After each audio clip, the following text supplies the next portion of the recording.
Em meio ao Oceano Atlântico, a 1.140 quilômetros da costa do Espírito Santo, repousa uma ilha misteriosa, isolada, quase intocada, a Ilha da Trindade. Pequena em extensão, com apenas 9,2 quilômetros quadrados, mas gigantesca em importância. Um pedaço de terra vulcânica cercado por mar revolto, de difícil acesso e solo hostil à agricultura.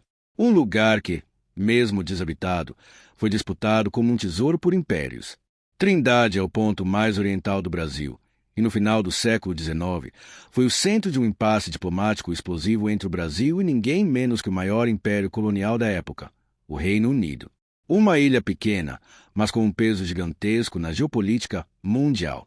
Prepare-se para conhecer a história pouco conhecida da ilha que tentaram roubar do Brasil. Descoberta no século XVI por navegadores portugueses, a Ilha da Trindade logo despertou interesse internacional. Em 1700, o astrônomo Edmond Halley, famoso por calcular a órbita do cometa que leva seu nome, alegou posse da ilha em nome da Inglaterra, sob a justificativa de que ela estava abandonada.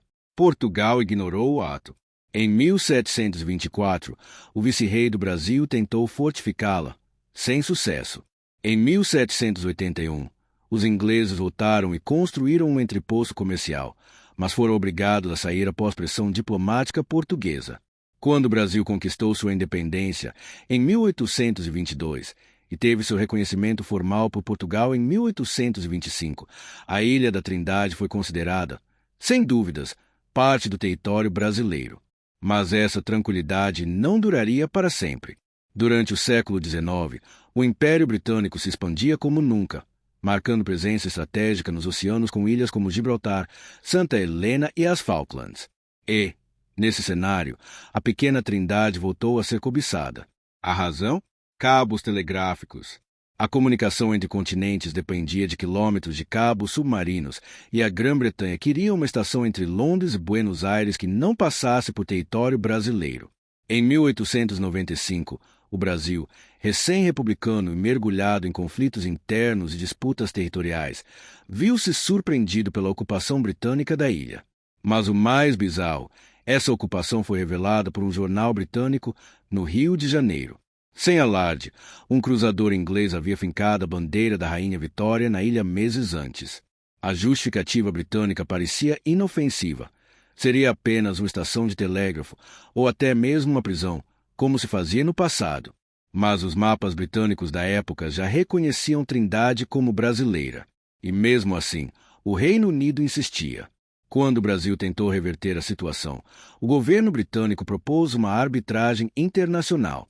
O Brasil recusou imediatamente. Por quê? Porque não se negocia aquilo que já é seu. A República, então ainda recente e questionada internamente, uniu situação e oposição em defesa da soberania. O caso virou símbolo da afirmação do novo regime diante de uma ameaça externa. Mas quem conseguiria encarar o maior império do mundo sem escalar o conflito? Portugal entrou em cena de maneira discreta, oferecendo uma mediação que acabaria mudando o rumo da disputa.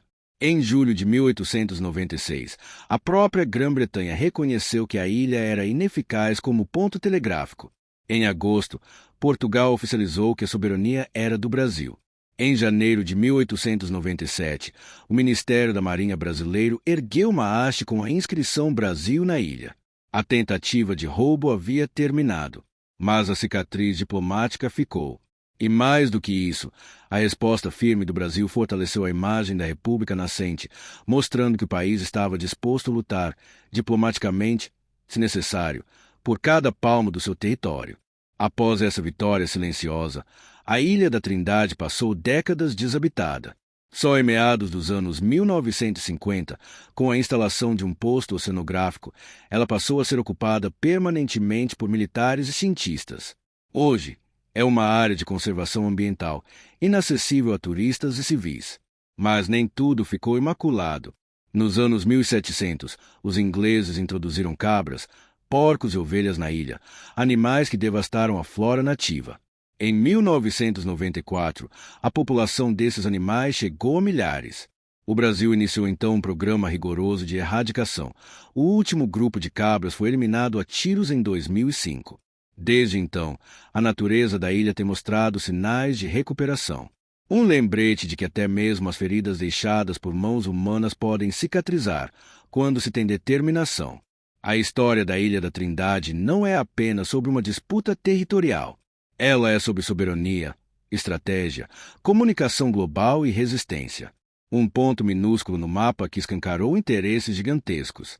Um território que, mesmo esquecido por muitos, foi motivo de tensão internacional. E hoje, silenciosamente guardado por cientistas militares, ele permanece lá, como um farol de resistência, um pedaço do Brasil que quase foi arrancado, mas resistiu. E você? Já conhecia essa história? Deixe nos comentários a sua opinião e diga: qual outro lugar do Brasil você acha que já foi alvo de cobiça internacional? Até o próximo vídeo.